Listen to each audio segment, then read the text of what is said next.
Hi friends, welcome back to our channel. ఈరోజు 15th August long weekend వస్తుందని అనుకోకుండా మేము అహోబిలానికి వెళ్ళాలని అనుకున్నాం. మధ్యాహ్నం 3 o'clockకి స్టార్ట్ అయితే వెళ్ళేసరికి 10 అలా అయ్యింది. మేము వైశ్చత్రంలో రూమ్ తీసుకొని నైట్ పడుకున్నాం. నెక్స్ట్ డే మార్నింగ్ లేచి దిగువ అహోబిలానికి వెళ్ళాం. అక్కడ కోతులు ఉన్నాయని ఎవరు చెప్పలేదు కాబట్టి మేము ఒక సంచి తీసుకెళ్ళాం. మేము గుడి ఎంటర్ అవ్వగానే కోతులు మా సంచిని లాక్కున్నాయి. అక్కడ ప్రహ్లాద నరసింహస్వామి ఉంటాడు. గుడి చాలా బాగుంది. అక్కడ చాలా కోతులు కూడా ఉన్నాయి. దాని తర్వాత మేము కార్లో ఎక్కువ అహోబిలం చేరుకున్నాం. అక్కడ మేము సన్ రైజ్ కూడా చూసాం. అది చాలా బాగుంది. అక్కడ అహోబిలేశ్వరుని దర్శించుకొని అక్కడ శివుడు అమ్మవారు కూడా ఉన్నారు. పక్కనే ఉన్న భవనాశి నదిలోని కొన్ని చల్లటి నీళ్ళని తల మీద చల్లుకున్నాం. ఆ భవనాశి నదిలో చాలా చేపలు ఉన్నాయి. మేము స్టిక్స్ తీసుకొని జ్వాలా నరసింహస్వామికి జర్నీ స్టార్ట్ చేసాం. ఒక్క స్టిక్ 10 రూపీస్ ఉంది. మేము వెళ్ళే దారంతా రాళ్ళతో ఉంది. అది 3 to 4 kilometers ట్రెక్కింగ్ ఉంటుంది. ఆ రాళ్ళు కొన్ని స్లిప్పరీగా పెద్దగా ఉన్నాయి. అక్కడికి వెళ్ళే వాళ్ళకు మేము షూస్ ఇంకా జీన్స్ వేసుకొని వెళ్ళమని సజెస్ట్ చేస్తాం. వెళ్ళే దారిలో వరాహ నరసింహస్వామి, మాలోల నరసింహస్వామి ఉన్నారు. మేము పొద్దున్నే వెళ్ళాం కాబట్టి టెంపుల్స్ ఇంకా ఓపెన్ అవ్వలేదు. మేము జ్వాలా నరసింహస్వామికి ఎక్కిన తర్వాత నరసింహస్వామిని దర్శించుకొని వస్తుండగా మాకు ఒక చిన్న బోర్డు కనిపించింది. దానిపైన ఉగ్రస్తంభం పాత్వే అని రాసుంది. మేము చాలాసేపు ఆలోచించాం, ఎక్కుదామా వద్దా అని. దాని తర్వాత అందరం ఎక్కుదాం అని డిసిషన్ తీసుకొని పైకి ఎక్కడం స్టార్ట్ చేసాం. అది కూడా 2 kilometers అప్, 2 kilometers డౌన్ ఉంటుంది. వెళ్తుండగా ఉగ్రస్తంభం అంతా హిల్లి ఉంటుంది. అది ఒక బండల్ ఆఫ్ రిస్క్లా ఉంటుంది. అది చాలా ట్రెక్కింగ్లా ఉంటుంది. మనకు సపోర్ట్ కోసం అక్కడ ఒక తాడు కూడా పెట్టారు. కానీ ఆ తాడు మొత్తం చిరిగిపోయినట్లుగా ఉంది. మనం అక్కడికి వెళ్ళేటప్పుడు రాళ్ళను పట్టుకొని పాక్కుంటూ ఎక్కాలి. మేము పైకెళ్ళి ఉగ్రస్తంభాన్ని దర్శించుకున్నాం. అక్కడ పైకి ఎక్కిన తర్వాత కొంచెం కిందికి దిగేది కూడా ఉంటుంది. అది చాలా స్లిప్పరీగా ఉంటుందని అంటున్నారు. అదంతా ఒక లోయలా ఉంటుంది.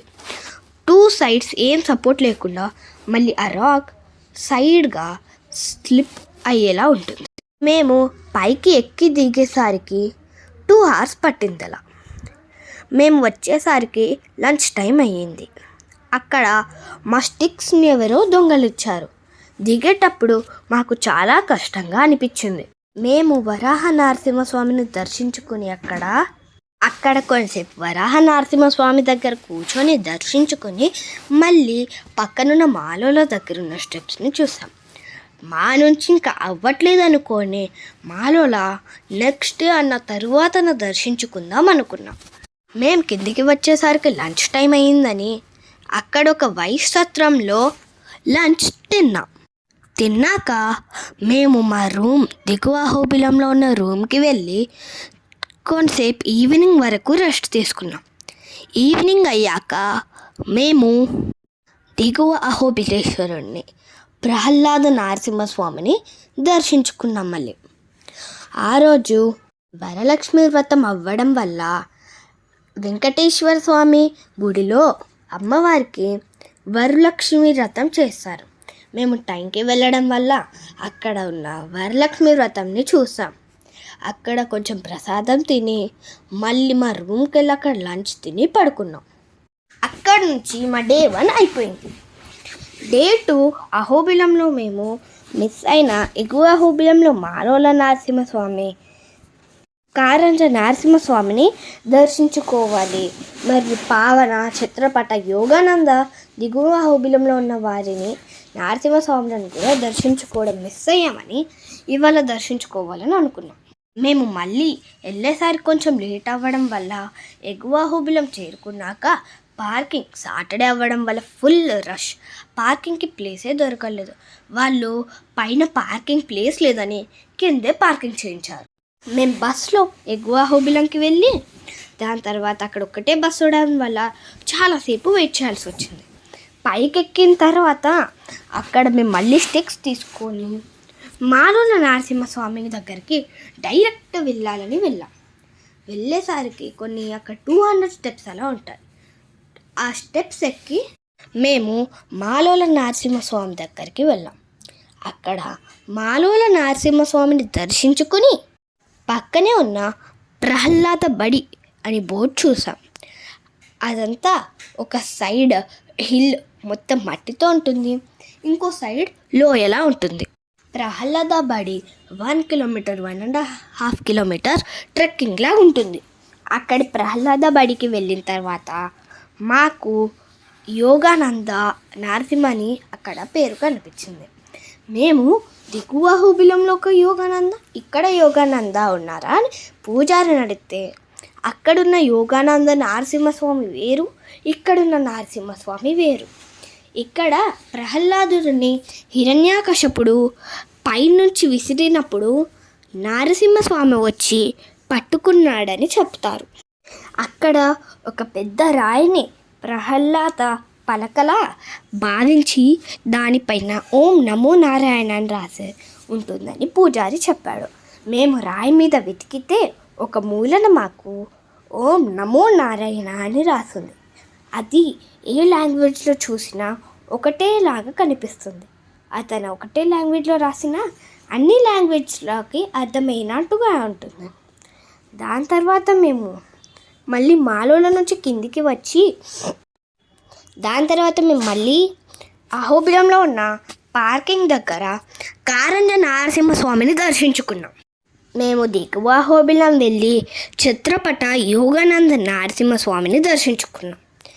వచ్చేసరికి లంచ్ టైం అవ్వడం వల్ల ఫుల్ ఆకలి వేసింది. మేము లంచ్ తిని దాని తర్వాత పావనకి వెళ్దామని జేబ్స్ వెతికాం. మాతో కొంతమంది షేరింగ్కి వస్తామని ఒప్పుకున్నారు. మేము ఇద్దరమే కాబట్టి షేరింగ్ జీప్ చూసుకున్నాం. పావనకి వెళ్ళే రోడ్ అంతా రాళ్ళుగా ఉంటుంది. మేము కార్లో వెళ్ళొద్దు అని సజెస్ట్ చేస్తాం. రోడ్ మట్టిగా రాళ్ళుగా ఉంటుంది. అక్కడ చెంచులక్ష్మి అమ్మవారు కూడా ఉంటారు. పావన నరసింహస్వామిని దర్శించుకొని చెంచులక్ష్మి అమ్మవారి దగ్గరికి వెళ్ళాం. అది కొంచెమే ట్రెక్కింగ్లా ఉంటుంది, 50 స్టెప్స్ అలా ఉంటుంది. అమ్మవారు ఒక చిన్న గుహలో ఉంటారు. ఈ ఎగువ అహోబిలం నుంచి దారి కూడా ఉంటుంది, కానీ అక్కడ నుంచి వస్తే 6 కిలోమీటర్స్ నడిచి వెళ్ళాలి. మరియు 650 స్టెప్స్ ఉంటాయి. మేము జీప్లో వెళ్ళడానికి సజెస్ట్ చేస్తాం. జీప్ వాళ్ళు 6 పీపుల్కి 3500 అలా ఛార్జ్ చేస్తారు. Extra 100 rupees drive. అక్కడి నుంచి భార్గవ నరసింహస్వామి దగ్గరికి కూడా వెళ్ళాం. భార్గవ నరసింహస్వామిని దర్శించుకొని వచ్చేసరికి ఈవినింగ్ 6 అలా అవుతుంది. భార్గవ కూడా మొత్తం పావనకు వెళ్ళే దారిలానే ఉంటుంది, అంత రాళ్ళు రప్పలే ఉంటుంది. వచ్చేసరికి వెళ్ళేదారి 2 hours, మరి వచ్చేకి 2 hours, 4 hours కాబట్టి మధ్యలో 1 hour అలా మనం గుడిని దర్శించుకోవడానికి అవుతుంది. కాబట్టి వచ్చేసరికి చాలా నైట్ అలా 6 అలా అయింది. అక్కడ మేము కొంచెం టీ తాగి మహానంది యాగంటికి వెళ్దాం. అది మనం నెక్స్ట్ వీడియోలో చూద్దాం. ఇక్కడికి మా అహోబిలం టూర్ అయిపోయింది. Bye friends. Like, share, subscribe to our channel. Bye.